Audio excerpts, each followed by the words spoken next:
जैसे ही इंडिया ने European union के साथ हिस्टोरिक ट्रेड डील साइन किया, एक और बड़ा अनाउंसमेंट सामने आ गया और ये अनाउंसमेंट किसी और ने नहीं बल्कि डोनाल्ड ट्रंप ने खुद किया है। ट्रंप ने अचानक क्लेम किया कि इंडिया और अमेरिका के बीच एक नया ट्रेड डील हो गया है। सवाल ये है कि क्या ये डील रियल है, क्या इंडिया को फायदा होगा और ट्रंप ने ये अनाउंसमेंट अभी ही क्यों की है। लेकिन पहले कॉन्टेक्स्ट समझना जरूरी है। इंडिया ने यूरोपियन यूनियन के साथ 20 साल बाद एक massive free trade agreement sign किया। इस डील से इंडियन एक्सपोर्ट्स को यूरोपियन मार्केट में ह्यूज एडवांटेज मिलने वाला था, लेकिन ट्रंप को ये पसंद नहीं आया क्योंकि उनका कंसर्न था कि इंडिया का ट्रेड यूरोप की तरफ शिफ्ट हो जाएगा और अमेरिका लूज करेगा। और इसी के कुछ दिन बाद ही India US trade deal announce कर दी गई। ट्रंप ने इसको सोशल मीडिया पर पोस्ट करके कहा कि यूएस ने इंडियन गुड्स पर टैरिफ 50% से सीधा 18% कर दिया है। ये 50% इसलिए था क्योंकि 25% रेसिप्रोकल टैरिफ था और 25% penalty for buying Russian oil. Deal के बाद रशियन ऑयल वाला एक्स्ट्रा 25% टैरिफ फुल्ली रिमूव हो जाएगा और रेसिप्रोकल टैरिफ भी रिड्यूस होकर 18% हो जाएगा। इसका मतलब इंडियन एक्सपोर्ट्स अब यूएस मार्केट में ज्यादा कॉम्पिटिटिव हो जाएंगे। इसके साथ ट्रंप ने कुछ और बोल्ड क्लेम्स भी किए हैं, जिसमें है कि इंडिया अमेरिकन गुड्स पर जीरो या बहुत कम टैरिफ्स लगाएगा, प्लस इंडिया करेगा $500 बिलियन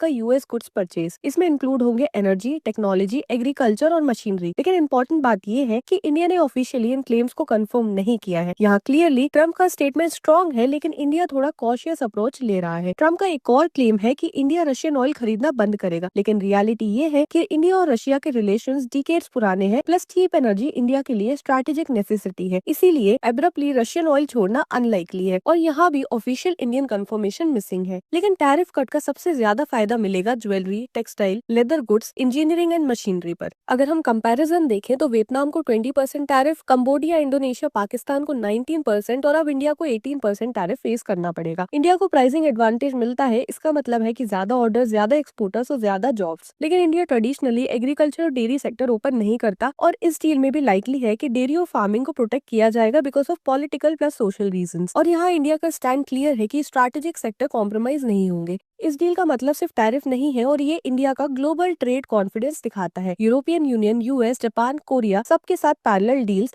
इंडिया को as a manufacturing plus exporter hub position करता है। मार्केट का भी एक बहुत पॉजिटिव रिएक्शन रहा है क्योंकि स्टॉक मार्केट ने ऑप्टिमाइजेशन दिखाया है। India US trade deal tariff war को एंड करता है और इंडियन एक्सपोर्ट को बूस्ट करता है। लेकिन अभी डिटेल्स क्लियर होना बाकी है। असली पिक्चर तब सामने आएगी जब ऑफिशियल एग्रीमेंट का फाइन प्रिंट आएगा। तब तक डील प्रॉमिसिंग है, लेकिन कॉशियस ऑप्टिमिज्म जरूरी है। आपको क्या लगता है कि ये डील क्या इंडिया के लिए लॉन्ग टर्म विन है या ट्रम्प का इलेक्शन नैरेटिव? कमेंट में अपनी राय जरूर लिखिए।